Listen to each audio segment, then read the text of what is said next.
ভাগ্যে না থাকলেও খাওয়া যায় না, খাবার সামনে পড়ে থাকলেও।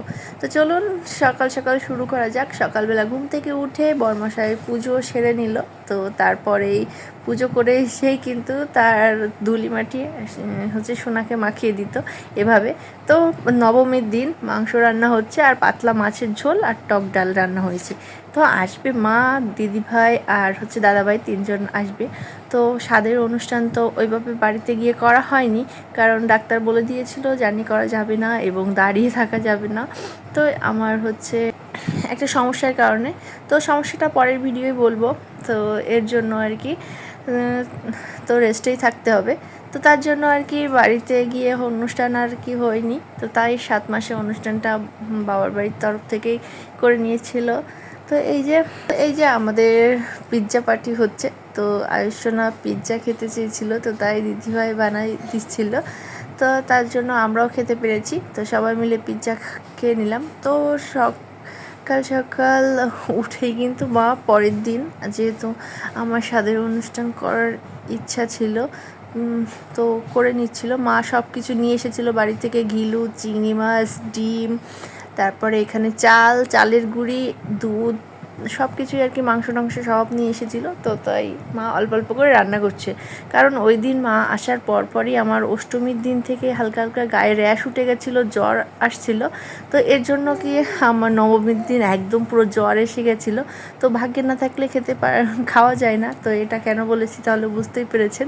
এত কিছু আয়োজন, কোনো কিছুই আর কি আমি খেতে পারিনি, কারণ র্যাশ উঠে গেছিলো। শাশুড়ি মা বলছিল যে র্যাশ উঠলে নাকি ওটা নাকি হাম নাকি বলে। তো এর জন্য আর কি নিরামিষ খেতে হয়, তো নিয়ম আছে। তো তার জন্য আর কি নিরামিষ খেয়েছি, কিন্তু ডাক্তার দেখিয়ে দেখলাম যে ওটা গায়ের গরমের কারণে র্যাশ উঠে গেছে, অতিরিক্ত গরম। আর গরম আমার একদমই সহ্য হচ্ছিল না, এর জন্য আর কি র্যাশ উঠে গেছে। তো তারপরে ডাক্তার দেখিয়ে সব কিছু টেস্ট করিয়ে অনেক জ্বর ছিল, মানে 2-3 দিন অনেক জ্বর ছিল। তো তারপর আর কি আস্তে আস্তে একটু স্বাভাবিক হলে পরে তো দিদিভাইরা সবাই চলে গেছিলো। তো এই যে বাড়ি থেকে ক্ষীর চা, চন্দ্রকুলি, তারপরে এগুলো কিন্তু অনেক সুন্দর টেস্টি খেতে, কিন্তু কিছুই খেতে পারছিলাম না।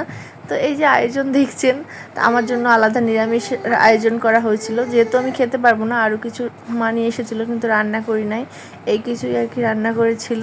তো তারপরে আমি খেতে পারিনি, ওগুলো বরমশাই আর কি খেয়েছে। আর জ্বরের কারণে কোনো কিছুই তো ভালো লাগছিল না, আনন্দ করব ভেবেছিলাম। তো 7 মাসের অনুষ্ঠানটা এটা বাড়িতে গিয়েই আর কি আনন্দ করার কথা ছিল।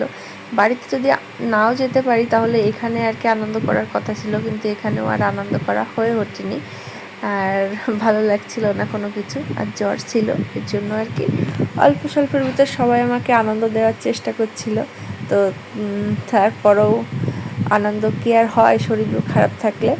তো এই যে ছোটোখাটো আয়োজন, অনেক কিছুই রান্না করতে চেয়েছিল মা, কিন্তু আমি খাবো না যেহেতু, তার জন্য শর্টে কটে এইগুলো ওল চিংড়ি, মাংস আর রুই মাছ, সাথে হচ্ছে আর কি ছিল, ডিম ছিল, মা দেশি মুরগির ডিম নিয়ে এসেছিলো। তারপরে সবাই একে একে আমাকে হচ্ছে আশীর্বাদ করে নিচ্ছিল।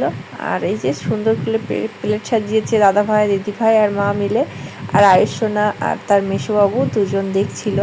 তো তারপরে এই যে আজকের মতো শেষ, টাটা।